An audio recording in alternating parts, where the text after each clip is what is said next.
ಸ್ವಾಗತ. ನಾನು ಇವತ್ತು ಹೇಳ್ತಾ ಇರೋದು ಗ್ರೂಪ್ ಡಿ ರಿಕ್ವೈರ್ಮೆಂಟ್ ಬಗ್ಗೆ. ಓಕೆ, ಈಗ ಆಲ್ರೆಡಿ ಅಫಿಷಿಯಲ್ ನೋಟಿಫಿಕೇಷನ್ನು ಇನ್ನೂ ಶಾರ್ಟ್ ನೋಟಿಫಿಕೇಷನ್ ನ್ಯೂಸ್ ಪೇಪರಲ್ಲಿ ಪ್ರಿಂಟ್ ಆಗಿದೆ, ಬಟ್ ಅಫಿಷಿಯಲ್ ನೋಟಿಫಿಕೇಷನ್ ಇನ್ನೂ ಬಿಡುಗಡೆ ಆಗಿಲ್ಲ. ಅದನ್ನು ಬಿಡುಗಡೆ ಆದಮೇಲೆ ಅದನ್ನು ಕೂಡ ನಾನು ಎಕ್ಸ್ಪ್ಲೇನ್ ಮಾಡ್ತೀನಿ. ಓಕೆ, ಇಲ್ಲಿ ನೋಡಿ, ಅಫಿಷಿಯಲ್ ವೆಬ್ಸೈಟಿಂದ ಬಂದಿರುವಂಥ ಮಾಹಿತಿಗಳು. ಸುಮಾರು 32,438 ಪೊಸಿಷನ್ಗಳು ಅಂದರೆ ಜಾಬ್ನ ಕರಿತಾ ಇದ್ದಾರೆ 2025ರಲ್ಲಿ. ಓಕೆ, ಅಂದರೆ ನೋಡಿ, ಇದೊಂದು ನೋಟಿಫಿಕೇಷನ್ ಬಿಟ್ಟಿರೋದು ಡಿಸೆಂಬರ್ 28ನೇ ತಾರೀಕು ಮತ್ತು 22 ಫೆಬ್ರವರಿ ಅಂದರೆ ಆನ್ಲೈನ್ ಅಪ್ಲಿಕೇಶನ್ ಸ್ಟಾರ್ಟ್ ಆಗೋದು ಫೆಬ್ರವರಿಯಲ್ಲಿ ಆಗ್ತದೆ. ಮಿನಿಮಮ್ ಏಜು 18 ವರ್ಷ. ಅದನ್ನು ನಾನು ಈ ಡೇ ಟು ಝಡ್ ಎಕ್ಸ್ಪ್ಲೇನ್ ಮಾಡ್ತಾ ಹೋಗ್ತೇನೆ. ಓಕೆ, ನೋಟಿಫಿಕೇಷನ್ ಡೇಟ್ ನೋಡಿ, ಮೊದಲನೇದಾಗಿ 28 ಡಿಸೆಂಬರಲ್ಲಿ ಬಿಟ್ಟಿದ್ದು. ಆನ್ಲೈನ್ ಅಪ್ಲಿಕೇಶನ್ ಜನವರಿ 23, ಎಂಡ್ ಆಗೋದು 22ನೇ ತಾರೀಕು. ಓಕೆ, ಪೇಮೆಂಟ್ ಕೂಡ 22ನೇ ತಾರೀಕು ಫೆಬ್ರವರಿ ಕೊನೆಯದಾಗಿರುತ್ತೆ. ನೋಟಿಫಿಕೇಷನ್ನು ಆಗುತ್ತಲ್ಲ ಜನವರಿ, ಅದರಲ್ಲೇ ಆಗುತ್ತೆ. Okay, before exam admit card. Okay, ರಿಸಲ್ಟ್ಗಳು ಆಪ್ಷನ್ ಅಂದರೆ ನೋಡಿ, ಇನ್ನು ಆದ ತಕ್ಷಣ ಒಂದು ಫೀಸ್ OBCಯವರಿಗೆ 500 ರೂಪಾಯಿ ಇರುತ್ತೆ. ಓಕೆ, ಅದರಲ್ಲಿ 400 ರೀಫಂಡ್ ಇರುತ್ತೆ. ಅಂದರೆ ಎಕ್ಸಾಮ್ ಮುಗಿದ ತಕ್ಷಣ ನಿಮಗೆ ರೀಫಂಡ್, ಅಂದರೆ ಒಂದು ದಿವಸದಲ್ಲಿ ಆಗೋದಿಲ್ಲ, ಒಂದಿಷ್ಟು ಟೈಮ್ ತೊಗೊಳುತ್ತೆ. ಅದಾದ ಬಳಿಕ ನಿಮಗೆ ಅಮೌಂಟ್ ಏನಾಗುತ್ತೆ, ನಿಮ್ಮ ಒಂದು ಅಕೌಂಟಿಗೆ ಅಮೌಂಟ್ ಹೊಳಿ ಬರುತ್ತೆ. ಅಪ್ಲಿಕೇಶನ್ ಹಾಕುವಾಗ ಅಕೌಂಟ್ ನಂಬರ್ ಕೇಳುತ್ತೆ, ಅಲ್ಲಿ ನಿಮ್ಮ ಅಕೌಂಟ್ ನಂಬರ್ ಹಾಕಿದ್ರೆ ನಿಮ್ಮ ಅಮೌಂಟ್ ನಿಮಗೆ ಬರುತ್ತೆ. Refund amount on appearing CBT. Okay, exam attend ಆದರೆ ಮಾತ್ರ ಬರ್ತದೆ, ಅದು ನೆನಪಿರಲಿ. OBCಯವರಿಗೆ ಅಷ್ಟು 400 ರೂಪಾಯಿ ಬರುತ್ತೆ.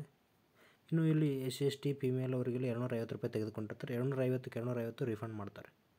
ಓಕೆ, ಇನ್ನು ಆನ್ಲೈನ್ ಪೇಮೆಂಟ್ ಇರುತ್ತೆ, ಯಾವುದು ಬೇಕಾದ್ರೂ ಬಳಸ್ಬೋದು ನೀವು. ಏಜ್ ರಿಲ್ಯಾಕ್ಸೇಷನ್ ಕೂಡ ಇದೆ. ಓಕೆ, ಅದೇನು ಸೆಂಟ್ರಲ್ ಗೌರ್ಮೆಂಟ್ ಫಾರ್ಮೆಟ್ ಇದೆ ನೋಡಿ, 3-5 ಅಂದರೆ OBCಗೆ 3 ವರ್ಷ, SC/ST ಅವರಿಗೆ 5 ವರ್ಷ. ಇನ್ನು ಎಕ್ಸ್ ಆರ್ಮಿ ಅವರಿಗೆ ಒಂದು ಸಪ್ರೇಟ್ ಇದು ಇದೆ, ಅದನ್ನು ನೋಡ್ಕೊಳ್ಳಿ. ಓಕೆ, ಇನ್ನು ಟೋಟಲ್ ಪೋಸ್ಟ್ ಎಷ್ಟಿದೆ, 32,438. ಅದರಲ್ಲಿ ಏನಿದೆ, ಪಾಯಿಂಟ್ಸ್ ಅಂದರೆ ಪಾಯಿಂಟ್ಸ್ ಮ್ಯಾನ್ ಅಂತ ಕರೀತಾರೆ, ಅವರಿಗೆ 5,058 ಪೋಸ್ಟ್ಗಳಿದ್ದಾವೆ. ಅಸಿಸ್ಟೆಂಟ್ ಅಂತ ಇದೆ, ಟ್ರ್ಯಾಕ್ ಮಷೀನ್ಗೆ 799. Assistant bridge 301. Track maintainer 13,187. Assistant PV. Total ಎಷ್ಟಿದ್ದಾವೆ, 32,400 ಪೋಸ್ಟ್ಗಳಿದ್ದಾವೆ.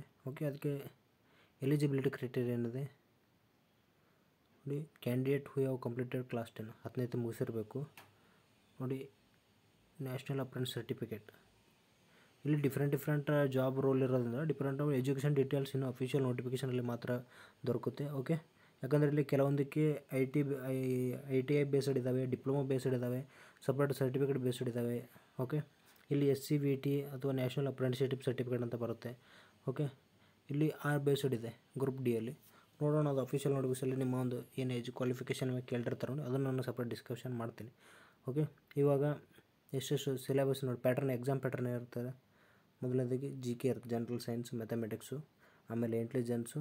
ಓಕೆ, ಇಲ್ಲಿ 25 ಪ್ರಶ್ನೆ 25 ಮಾರ್ಕ್ಸು, 25 ಪ್ರಶ್ನೆ 25 ಮಾರ್ಕ್ಸು. ನೋಡಿ, ಇನ್ನು ರೀಸನಿಂಗ್ 30, ಟೋಟಲ್ 55 ಪ್ರಶ್ನೆ 55 ಮಾರ್ಕ್ಸ್ ಇರುತ್ತೆ, ಮ್ಯಾಥಮೆಟಿಕ್ಸ್ ಸಂಬಂಧಪಟ್ಟಿದ್ದೆ. ಇನ್ನು GKದಲ್ಲಿ 20, ಜನರಲ್ ಸೈನ್ಸ್ ಬೇರೆ GK ಬೇರೆ. ಓಕೆ, 20 ಕರೆಕ್ಟ್ ಆನ್ಸರ್ ಆದರೆ 1 ಮಾರ್ಕ್ಸು, ತಪ್ಪಾದರೆ 1/3. ಇದು ಭಾಳ ಇಂಪಾರ್ಟೆಂಟ್ ನೋಡಿ. ನೀವು ನಮ್ಮ ನಾರ್ಮಲ್ ಕರ್ನಾಟಕ ಎಕ್ಸಾಮಲ್ಲಿ ನೋಡ್ತೀರ 1/4 ನೋಡಿರ್ತೀರ, SSCಯಲ್ಲಿ 1/4 ಇರುತ್ತೆ, ಬಟ್ ಇಲ್ಲಿ 1/3 ಇದೆ. ಓಕೆ, ನೀವು ಆದಷ್ಟು ನಿಮ್ಮ ಎಕ್ಯುರೇಟ್ ಇದ್ದರೆ ಮಾತ್ರ ಜಾಸ್ತಿ ಪ್ರಿಫರೆನ್ಸ್ ಕೊಡಿ, ಇಲ್ಲ ಅಂದರೆ ನೆಗೆಟಿವ್ ಮಾರ್ಕ್ಸ್ ಬರೋ ಚಾನ್ಸ್ ಭಾಳ ಇರ್ತದೆ. ಓಕೆ, ಟೋಟಲ್ ಎಷ್ಟು ಪ್ರಶ್ನೆ ಇದೆ, 50, 80, 100, 100 ಪ್ರಶ್ನೆಗೆ 100 ಮಾರ್ಕ್ಸ್ ಇದೆ.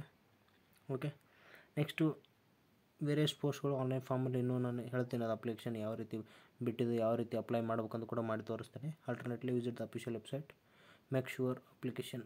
ಓಕೆ, ಇನ್ನು ಡಾಕ್ಯುಮೆಂಟ್ಸ್ ಏನೇನು ಬೇಕು, ನಾರ್ಮಲ್ ಫೋಟೋ, ಸಿಗ್ನೇಚರು ಮತ್ತು ನಿಮ್ಮ Gmail, mobile number, signature scan, education ಸರ್ಟಿಫಿಕೇಟ್ಗಳು ಮತ್ತು ಅದಕ್ಕೆ ಬೇಕಾದ ರಿಸರ್ವೇಷನ್ ಸರ್ಟಿಫಿಕೇಟ್ಗಳು, ಇನ್ನು ಡಿಸೇಬಿಲಿಟಿ ಸರ್ಟಿಫಿಕೇಟ್ ಇದ್ದರೆ ಮತ್ತು ಡೊಮೈಸೈಲ್ ಸರ್ಟಿಫಿಕೇಟು, ಈ ಏಜ್ ರಿಲ್ಯಾಕ್ಸೇಷನು, ಫೀ ರಿಲ್ಯಾಕ್ಸೇಷನ್ ಏನಿಂದ ಬಳಸ್ತಾ ಇದ್ದರೆ ಡೊಮೈಸೈಲ್ ಬೇಕಾಗುತ್ತೆ. ನೆಕ್ಸ್ಟ್ ಇನ್ಕಮ್ ಸರ್ಟಿಫಿಕೇಟು, ಇನ್ಕಮ್ ಸರ್ಟಿಫಿಕೇಟಲ್ಲಿ ಇದ್ದರೆ ಇದು ಮಾಡಿ, ಇಲ್ಲಾಂದರೆ ಜನರಲ್ ಅಂತ ಹಾಕಬೇಕಾಗುತ್ತೆ. ಮೊಬೈಲ್ ನಂಬರು, ನೆಕ್ಸ್ಟು ರಿಜಿಸ್ಟ್ರೇಷನ್ ಕಮ್ಯುನಿಕೇಷನ್ಗೆ ಸಂಬಂಧಪಟ್ಟದ ಬೇಕಾಗುತ್ತೆ. ಓಕೆ, ನೆಕ್ಸ್ಟ್ ಇನ್ನು CBT ಎಕ್ಸಾಮ್ ಇರುತ್ತೆ, ಫಿಸಿಕಲ್ ಎಫಿಷಿಯನ್ಸಿ ಟೆಸ್ಟ್ ಇರುತ್ತೆ, ಡಾಕ್ಯುಮೆಂಟ್ ವೆರಿಫಿಕೇಷನು, ಮೆಡಿಕಲ್ ಎಕ್ಸಾಮಿನೇಷನ್, ಈ ಥರ ಪ್ರೊಸೀಜರ್ ಇರುತ್ತೆ. ಓಕೆ, ಇಷ್ಟು ಗ್ರೂಪ್ ಡಿ ಒಂದು ನೋಟಿಫಿಕೇಷನ್ನ ಸಂಪೂರ್ಣ ಮಾಹಿತಿನ ನಾನು ನಿಮ್ಮ ಜೊತೆ ಹಂಚ್ಕೊಂಡಿದ್ದೇನೆ. ಓಕೆ, ದಯವಿಟ್ಟು ನಮ್ಮ ಚಾನಲ್ ಸಬ್ಸ್ಕ್ರೈಬ್ ಮಾಡಿ, ಸಪೋರ್ಟ್ ಮಾಡಿ. ಹೆಚ್ಚಿನ ಮಾಹಿತಿ ಏನಾದರೂ ಬಗ್ಗೆ ಕಮೆಂಟ್ ಮೂಲಕ ತಿಳಿಸಿ. ಮತ್ತು ಅಫಿಷಿಯಲ್ ನೋಟಿಫಿಕೇಷನ್ ಬಿಟ್ಟ ತಕ್ಷಣ ಕೂಡ ನಾನು ಒಂದು ವಿಡಿಯೋ ಮಾಡಿ ಸಂಪೂರ್ಣವಾಗಿ ಡಿಸ್ಕಸ್ ಮಾಡ್ತೀನಿ. ಓಕೆ, ಈಗ ಭಾಳ ಜನ ಕಮೆಂಟ್ ಮಾಡಿದ್ರಿ ಗ್ರೂಪ್ ಡಿ ಬಗ್ಗೆ ಹೇಳಿ ಅಂತ, ಹಾಗಾಗಿ ಒಂದು ಅಫಿಷಿಯಲ್ ಎಲ್ಲ ಏನೇನಿದೆ ಅದನ್ನು ಕೂಡ ಹೇಳಿದ್ದೀನಿ. ಓಕೆ, ಇದರ ಜೊತೆಗೆ ಇನ್ನೂ ಒಂದು ಕೂಡ ಅಂದರೆ ಆಲ್ರೆಡಿ ನ್ಯೂಸ್ ಪೇಪರಲ್ಲಿ ಬಿಟ್ಟಿರೋಂಥ ನೋಟಿಫಿಕೇಷನ್ ಕೂಡ ನಿಮಗೆ ತೋರಿಸ್ತೀನಿ. ನೋಡ್ತಾ ಇರ್ಬೋದು ನೀವು ಇಲ್ಲಿ ಅಫಿಷಿಯಲ್ ವೆಬ್ಸೈಟಿಂದ ಒಂದು ಏನು ನೋಟಿಫಿಕೇಷನ್, ಶಾರ್ಟ್ ನೋಟಿಫಿಕೇಷನ್ ಅಂತ ಕರೀತಾರೆ, ನ್ಯೂಸ್ ಪೇಪರಲ್ಲಿ ಬಿಟ್ಟಿರುವಂಥದ್ದು. ಇದನ್ನು ನಾನು ನಿಮಗೆ ತೋರಿಸ್ತಾ ಇದ್ದೀನಿ. ಇಲ್ಲಿ ಓಪನಿಂಗ್ ಅಪ್ಲಿಕೇಶನ್ ಎಷ್ಟಿದೆ, 23, ಕ್ಲೋಸಿಂಗ್ ಡೇಟ್ ಇದೆ. ಈ next ages reservation, mode of examination, CBT exam ಇದೆ, ಫೀಸ್ ಸ್ಟ್ರಕ್ಚರ್ ಇದೆ, ಪ್ರೊಸೆಸ್ ಯಾವ ರೀತಿ ಇದೆ ಅಂತ ಹೇಳಿದ್ದಾರೆ. ಇನ್ನು ನೆಕ್ಸ್ಟು ಅಫಿಷಿಯಲ್ ವೆಬ್ಸೈಟಲ್ಲಿ ಅಪ್ಲೈ ಮಾಡೋಕ್ಕಂತ ಕೂಡ ಹೇಳಿದ್ದಾರೆ. ಓಕೆ, ನೆಕ್ಸ್ಟು RRB ಇಲ್ಲಿ ಅಫಿಷಿಯಲ್ ವೆಬ್ಸೈಟ್ಗಳ ಲಿಂಕನ್ನು ಕೊಟ್ಟಿದ್ದಾರೆ. ಓಕೆ, ನೀವು ಯಾವ ಒಂದು ಲೊಕೇಶನಲ್ಲಿ ಹಾಕ್ತೀರಾ ಅಂತ.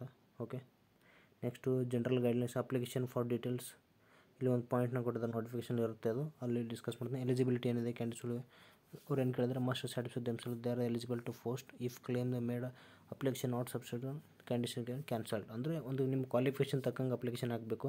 ಓಕೆ, ಈಗ ITI ಮೇಲಿತ್ತು, ನೀವು ಡಿಪ್ಲೊಮಾ ಮುಗಿದ್ರೆ ಹಾಕ್ಲಿಕ್ಕೆ ಬರೋದಿಲ್ಲ, ಅಥವಾ ನೀವು ಯಾವ್ದಾದ್ರು ಬೇಸಿಕ್ ಡಿಗ್ರಿ ಮುಗಿದಿದೆ ಅಂದ್ಕೊಂಡು ITI ಮೇಲೆ ಜಾಬ್ ಇತ್ತಂದ್ರೆ ನೀವು ಅಪ್ಲೈ ಮಾಡಿದ್ರೆ ಕೂಡ ರಿಜೆಕ್ಟ್ ಆಗುತ್ತೆ.